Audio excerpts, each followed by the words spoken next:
Big TV ప్రేక్షక మహాశైలందరికీ కూడా నా హృదయపూర్వకమైనటువంటి ఆశీస్సులు చిన్నవాళ్ళకి పెద్దవారికి నమస్కారాలు తెలియజేసుకుంటున్నాను. మనకు ఉండేటువంటి ప్రకృతి వనరులలో చక్కని ఫలం ఒకటి ఉంది. అది నిమ్మపండు. నిమ్మపండు అమృత ఫలం అంటారు. దీన్ని ఆయుర్వేదంలో కూడా నిమ్మపండుకు ఉండేటువంటి గొప్ప ప్రభావం మరి ఏ పండుకి లేదు. ఉదాహరణకి కొన్ని మన శ్లోకాల రూపంలో ఆయుర్వేదంలో చెప్పగలిగినా ఈ నిమ్మపండు విషయంలో మాత్రం చాలా పెద్ద సబ్జెక్టే ఉంది. ఉదాహరణకి అభుక్త్వా ఆమలకం చేవ భుక్తవాత బదరీ ఫలం అంటారు. అంటే మనం పరగడుపున ఉసిరికాయ తినాలి. అభుక్త్వా ఆమలకం చేవ భుక్తవాత బదరీ ఫలం. భోజనం చేసిన వెంటనే ఒక రేగుపండు తినాలి అని పెద్దలు చెప్పారు. ఈ ప్రకారంగా ఆహార పదార్థాలని అరిగించేది రేగుపండు. మన కడుపులో రుగ్మతల్ని పోంగొట్టి యాసిడ్స్ అన్నీ కూడా సుస్థిరంగా ఉంచి ఆహారం తీసుకునే ముందు ఆకలి కలిగించేది ఉసిరికి పప్పు. ఇలాగే వీటికి చెప్పారు శ్లోకాలు. నిమ్మపండుకు కూడా ఆయుర్వేదం శాస్త్రంలో మందులు వాడేవాళ్ళు మొత్తం చక్కని శ్లోకాలు రాశారు. వాతవ్యాధి కుటారం పరిమితమృతం మారితం సర్వతుల్యం అహిజల రసై శృంగి బేరోధకేనా. అంటే మంత్రం తాలూకా విషయం బయట పెట్టకూడదు, ఔషధాన్ని కూడా బయట పెట్టకూడదు. మన శరీరంలో వాతవ్యాధులు ఉంటాయి. ఆ వాతవ్యాధులకి ఆయుర్వేదం గొప్పది, అందుకే ఆయుర్వేదం అనిపించుకుంది అది. అయితే ఇప్పుడు వచ్చిన పెద్దవాళ్ళు సైన్స్ బాగా అభివృద్ధి చెందింది. మనం ఎక్కడికో వెళ్ళిపోతున్నాం. భగవంతుడు మనిషిని చేసి మనిషిని మార్పించేటువంటి డాక్టర్స్, ఎందుకంటే డాక్టర్లు అంటే దేవుడితో సమానం కాబట్టి వాళ్ళు భగవంతుడితో సమానం కాబట్టి వాళ్ళకి మనం గౌరవిద్దాం. సైన్స్ ఎక్కడికో వెళ్ళిపోతున్నది కాబట్టి ఆయుర్వేదాన్ని కొంచెం పక్కకి తప్పించారు వాళ్ళు. ఎందుకంటే అది చేదస్తాలు పెట్టుకోకండి, మంచి మంచి ఔషధాలు వచ్చాయి, మీ వ్యాధులు నయమైపోతాయి అని చెప్పేసి వాళ్ళు ప్రిపేర్ అవుతున్నారు.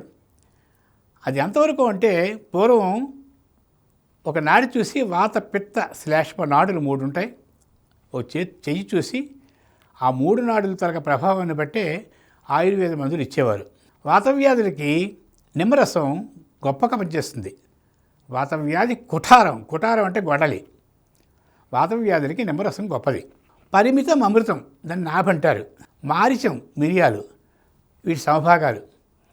అహిజల రసేహి తమలపాకుల రసం. శృంగి అల్లపు రసం.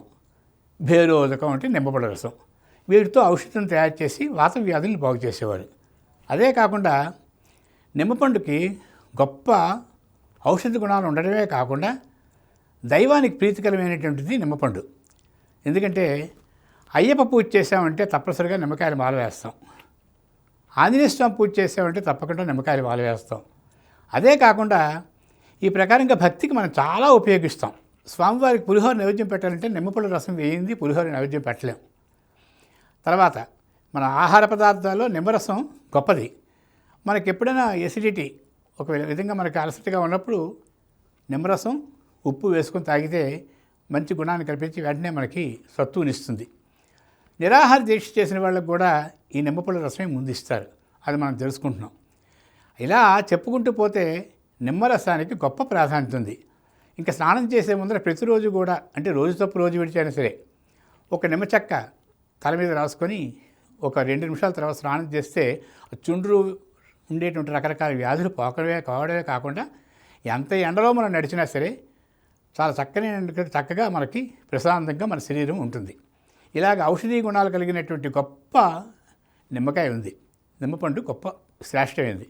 ఇంకా అది పక్కకి పెట్టేటువంటి పెద్ద దుశ్చర్య ఏంటంటే, ఇప్పుడు ప్రతి వాళ్ళు ఏం చేస్తారంటే ఈ నిమ్మపండుని ఈ విధంగా ఉపయోగించడం మానేశారు.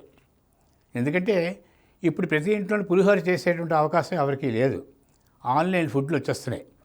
తర్వాత దేవుడి దగ్గరికి వెళ్ళి ఆ ప్రసాదం తీసుకొచ్చి ఆ నిమ్మకాయలతో పూజలు చేసిన వాళ్ళు కూడా టైం చాలక కొన్ని వ్యవహారాలు, అవి పూజలు పునస్కారాలు కూడా ఆ మాలలు వేయడం కూడా కొంతమందికి ఏదో 100కి 20%, 30%, 50% అనుకున్నా చేస్తున్నారు. మిగతా 50% మంది కూడా ఆ అయ్యప్ప మాల విషయంలో కానీ ఆంజనేయ స్వామి మాల విషయంలో కానీ నిమ్మకాయలు పెట్టడం అనేది మాత్రం మాలగా వేసి పూజ చేయడం మాత్రం అది కూడా కొంచెం తగ్గింది. ఇకపోతే ఎప్పుడో జరిగేటువంటి ఈ పూజల్లో నిమ్మకాయలు ఎంతవరకు చెల్లుతాయి? దానికి ఎవరికో ఒక బుద్ధి పుట్టింది. ఏమీ లేదు, ఒక మనిషికి ఏదో అనారోగ్యం వస్తే వెంటనే ఇలా దుగ్గుతుర్చడం, రోడ్డు వెనక్కి పారేయడం. ఆ తర్వాత ఒక పాత వాహనమో కొత్త వాహనమో ఏదైనా ఉంటుంది 4 నిమ్మకాయలు చక్రాల కింద పెట్టడం, పట్టించేయడం. ఈ ప్రకారంగా ఈ నిమ్మపండుని ఎంత దుర్వినియోగం చేస్తున్నామంటే రోజు మనం ఉదయం 6 గంటల నుంచి రాత్రి 10 గంటల వరకు మనం ఆలోచిస్తే ఒక క్యాలిక్యులేషన్తో కొన్ని కోట్ల నిమ్మకాయలు భూమి పాలవుతున్నాయి. అది ఎంతవరకు సమంజసం? కాబట్టి నిమ్మపండు చాలా శ్రేష్టమైంది. ఒక చేదస్థానికి దృష్టి పోతుందని, మనకి బలికి బలి పూజలని, మనకి నరగుష్టి తగలదని, ఒక బండి మీద వెళ్తే యాక్సిడెంట్స్ అవ్వని, ఈ విధంగా మనం ఆలోచించి ఒక అమృతమైనటువంటి ఫలాన్ని మనం నేర్పాలు చేస్తున్నాం.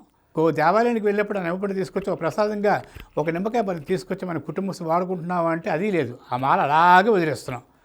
కాబట్టి ఇది దుష్ట సాంప్రదాయం. కాబట్టి వీటికి ఏ విధమైనటువంటి ఫలితాలు లేవని మనిషి వైజ్ఞానికంగా ఆలోచిస్తే నిమ్మపండుని ఈ విధంగా ఎవరు చేయరు. ఏమవుతుంది? అవి కారు చక్రాల కింద పెట్టినంత మాత్రాన మనకి యాక్సిడెంట్లు అవ్వకుండా పోతాయా? కర్మసిద్ధాంతం అంటారు. కర్మసిద్ధాంతం ఎవరిని కూడా వదలదు. దానికి ఉదాహరణ ఏంటంటే 1000 ఆవులు ఉంటాయి.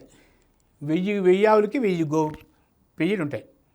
అవి ఒక చోట కట్టేయండి, ఇవి ఒక చోట కట్టండి. కట్టిన తర్వాత మనం విడిచిపెట్టాలనుకుంటే ఏ ఆవు దగ్గరికి ఆ పెయ్యి వెళ్ళిపోతుంది. దాన్ని కర్మసిద్ధాంతం. మనని విడిచిపెట్టదు, ఎక్కడున్నా మనకి పట్టుకుంటుంది. మనం చేసే పాపం యథన్నాత్ కురితే పాపం తథన్నాత్ ప్రతిముచ్యతే, యద్రాత్రియాత్ కురితే పాపం తద్రాత్రియాత్ ప్రతిముచ్యతే. ఏమవుతుంది? ప్రతి వాళ్ళకి ఇప్పుడు అందరూ అనుకుంటున్నారు ఏంటంటే, మనకే ఎక్కువగా విమర్శిస్తున్న జనాలు చాలామంది ఉన్నారు. మన భక్తికి కానీ, మన చేష్టలకు కానీ, మన పంచాంగాలకు కానీ, ఆ తర్వాత మన శాస్త్రాలకు కానీ, తర్వాత మన జ్యోతిష శాస్త్రం మీద కానీ అనేక రకాల డిబేట్లు వచ్చేస్తున్నాయి. ఎందుకు? ఏ మనిషి అయినా సరే ఒక దేవాలయానికి వెళ్ళేటప్పుడు ఎందుకు నాస్తికత్వం గొప్పతనమా?